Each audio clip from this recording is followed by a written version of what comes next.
Phone की घंटी बजते ही राधिका ने किचन में काम करती मम्मी को आवाज दी। मम्मी, नानी का फोन है, जल्दी आओ। सुमन किचन में खड़ी एकदम से चौंक गई। नानी का फोन? इतने रात में? मम्मी तो रात में कभी फोन नहीं करती। आशंकाओं से घिरी सुमन कमरे की तरफ दौड़ पड़ी और झट से फोन ले लिया। हेलो मम्मी, क्या हुआ? इतनी रात में फोन किया? आपकी तबीयत ठीक है ना? सुमन कुछ और कहती उससे पहले ही आशा जी की सिसकियों से वो कांप उठी।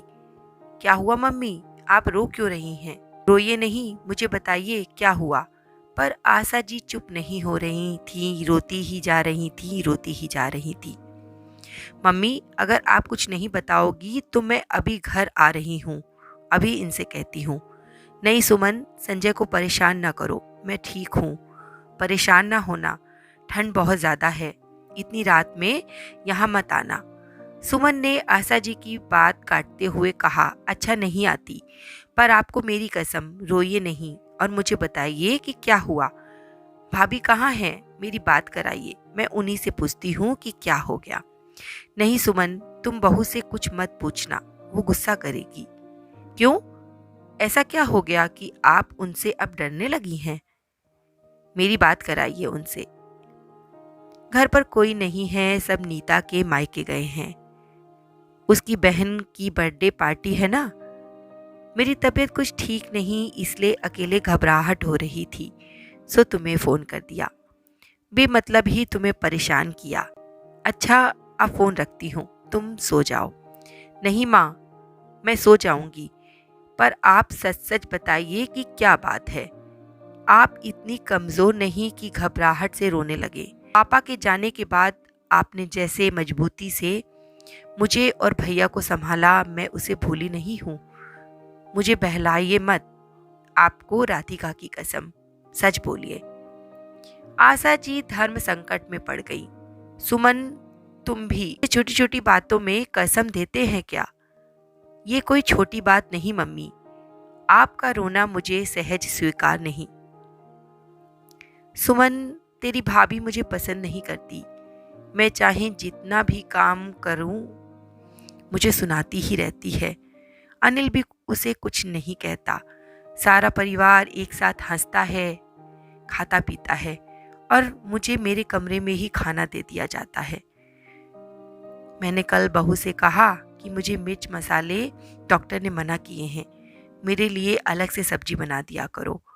तो मुझे सुनाने लगी, माँ जी आप तो कुछ समझती नहीं, महंगाई कितनी है, दो दो सब्जियां बनाऊं, ऐसी हमारी हैसियत नहीं। 2 दिन से बुखार आ रहा है, सबसे कह कह कर हार गई, पर डॉक्टर के पास कोई ले नहीं जाता। हाँ, दवाई लाकर दे दी गई है, पर घर में आज कुछ बना ही नहीं, सब पार्टी में गए हैं ना, और दोपहर से बुखार इतना चढ़ा है कि उठकर कुछ बना नहीं पा रही, तो दवाई कैसे खाऊं। इसी घबराहट में मैंने तुम्हें फोन कर दिया। अच्छा, अब फोन रखती हूँ। माँ, आपने मुझे कुछ बताया क्यों नहीं? मैं आ जाती आपकी देखभाल के लिए।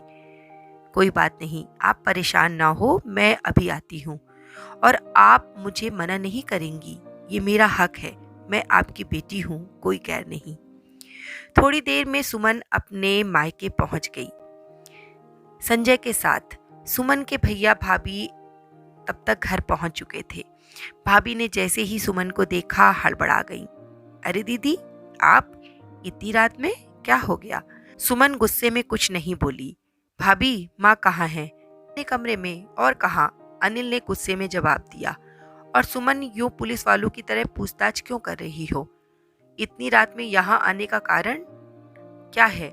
समय का ध्यान भी नहीं तुम्हें? सारी मान मर्यादा भूल गई हो तुम।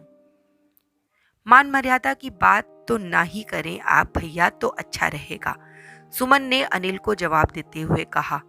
आपके मुंह से ये बातें अच्छी नहीं लगती। सुमन, अपनी हद में रहो, तुम्हें बड़ों से बात करने की तमीज नहीं रही। नहीं भैया, मेरे पास बहुत तमीज है, लेकिन उन्हीं के लिए जो तमीजदार हों। आपको शर्म आनी चाहिए। माँ यहाँ बुखार में पड़ी है और आप पार्टी में गए थे।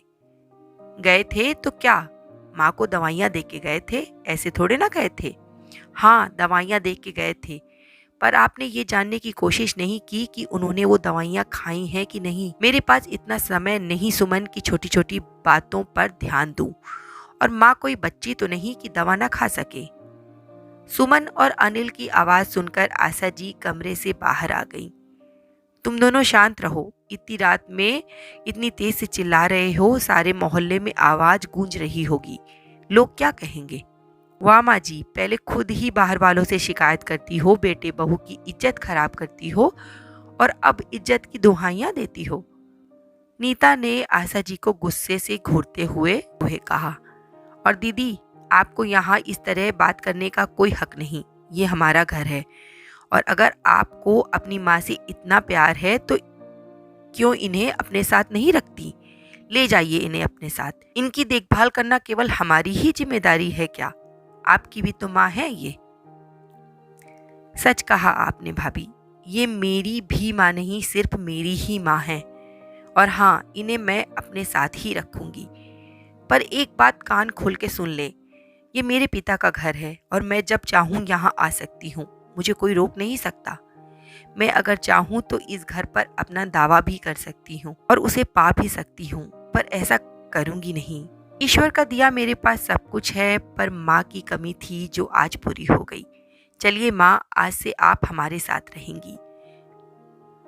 संजय ने आशा जी का हाथ अपने हाथ में लेते हुए कहा, और हाँ माँ, हम आप पर कोई एहसान नहीं कर रहे, तो बिना संकोच घर चलिए, राधिका आपका इंतजार कर रही है। आशा जी की आंखों में आंसू झरझर बहने लगे और चेहरे पर गर्व की लालिमा झलक आई। आज उन्हें अपनी बेटी पर गर्व हो रहा था।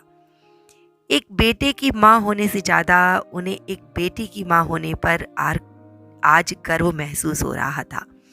दोस्तों, आपको ये कहानी कैसी लगी? अगर पसंद आई हो तो आगे शेयर कर दीजिएगा और ऐसी ही सुंदर कहानियों का आनंद लेने के लिए मेरे चैनल को सब्सक्राइब कर लीजिएगा। धन्यवाद।